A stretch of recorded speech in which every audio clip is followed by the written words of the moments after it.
first thing I would want to say to the people gathered here today is a sincere and heartfelt word of thanks, because the Church has already made an immense contribution through Christian Aid, Tearfund and other organisations to raising awareness and changing policies in relation to development and poverty.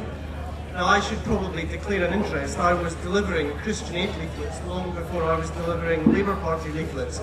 I was hearing your words of encouragement. I think I would be 6 feet tall if I hadn't been taken on quite as many Christian Aid sponsored walks as a child, which accounts for my rather average 5'6" height.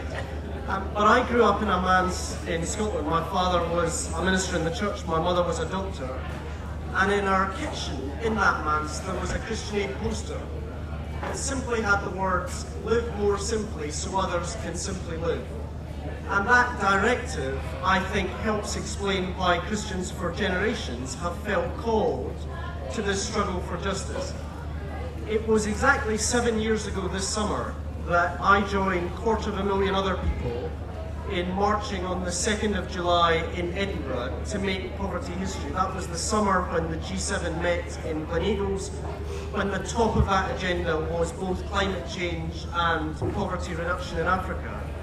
And what was so striking to me as I pushed my daughter's prams through the streets of Edinburgh was that the overwhelming spine of that vast crowd were church people. People from Northern Ireland, who I marched with, people from Wales, from every part of England, who had come by train, by bus, by minibus.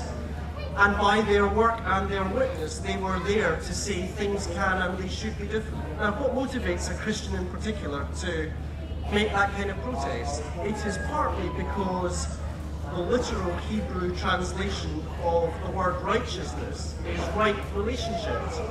And we have broken and wrong relationships when there are so many people in our world living in abject poverty, or when the very sustainability of our planet is challenged by climate change.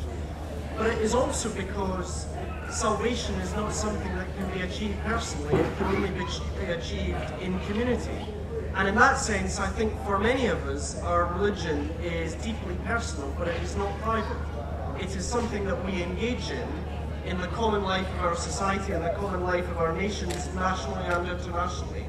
And in that sense, I would, as a practicing politician, not only want to recognise the work that Christians have done in raising these issues and changing policies historically, but to implore you to have confidence as to the difference that you can continue to make.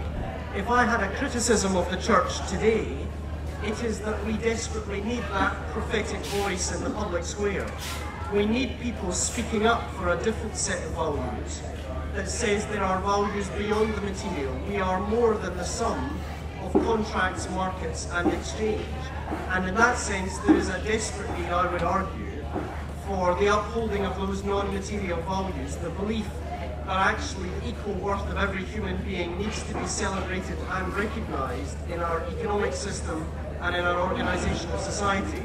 So I hope that I can not only congratulate what Christian Aid has done today, but also challenge you to continue that work at what I think is a critical time for us, not just in terms of the economic circumstances we find ourselves in, but some of the underlying crises that continue to afflict us as well.